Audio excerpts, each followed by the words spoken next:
My name is Cody Wood, and I've been an occupational therapy assistant for 9 years. I was born to two occupational therapists, Hodge and Beth Wood.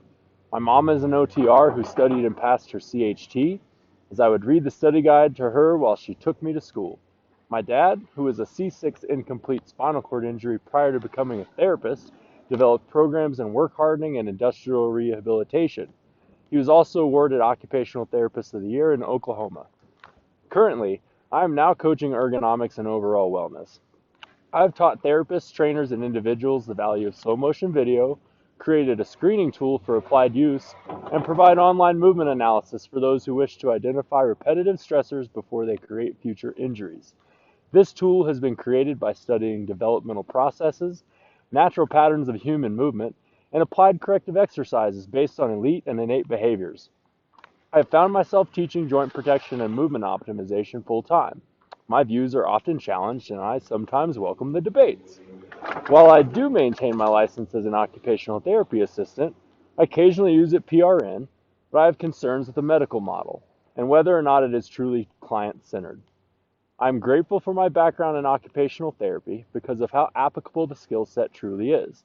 I hope to be integral in future businesses and organizations hiring skilled coaches and OTs, as our training brings a significant value to an endless amount of practices. I do believe more OTs will be hired outside of the medical sector because they can ultimately provide a superior service outside of the confines of the insurance-driven model. For this reason, I choose to advocate for this exact scenario. My career definitely took a unique approach when taking the chance and applied my skill set in the private sector. I began doing free in-services for nurses and CNAs, developed rapport, and began to receive compliments and requests for formal classes. I started holding Thursday evening decompression classes while in the Bozeman, Montana area. It did prove to be something I enjoyed, but I wanted to make a bigger impact.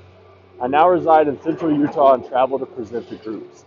When I began my formal OT education, it was with a desire to help people. The more time I spent in clinics, the more I wanted to reach these individuals before they were injured. I have had countless days working with people who went through traumatic surgeries that appeared to make the problem worse.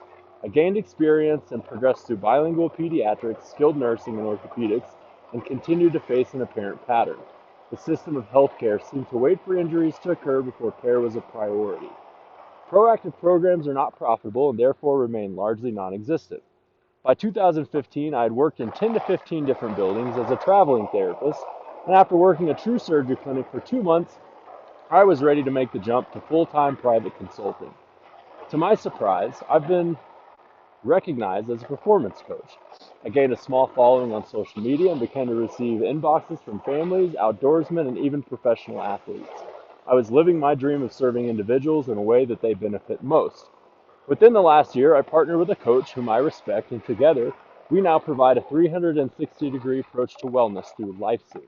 One of my longtime co-therapists has also joined me as a private provider after he exited his outpatient facility to assist with the growth of LifeSync. Our collective priority is to train providers that can be placed in organizations, teams, and businesses who wish to proactively and responsibly care for their workforce.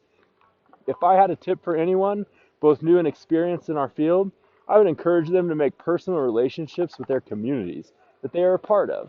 I've learned that the more people you can surround yourself with, the more viewpoints you can obtain. This allows us to meet many people where they are at by understanding their interests, desires, and goals. My final thoughts. Initially, I saw a tentative progression towards telehealth and virtual services. I began doing virtual training in 2018. 2 years later, the field was quite saturated with others who were doing the same.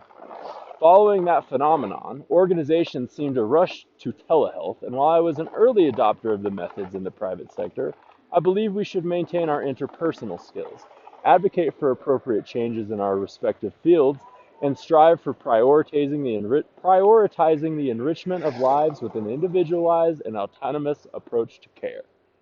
Thanks for listening.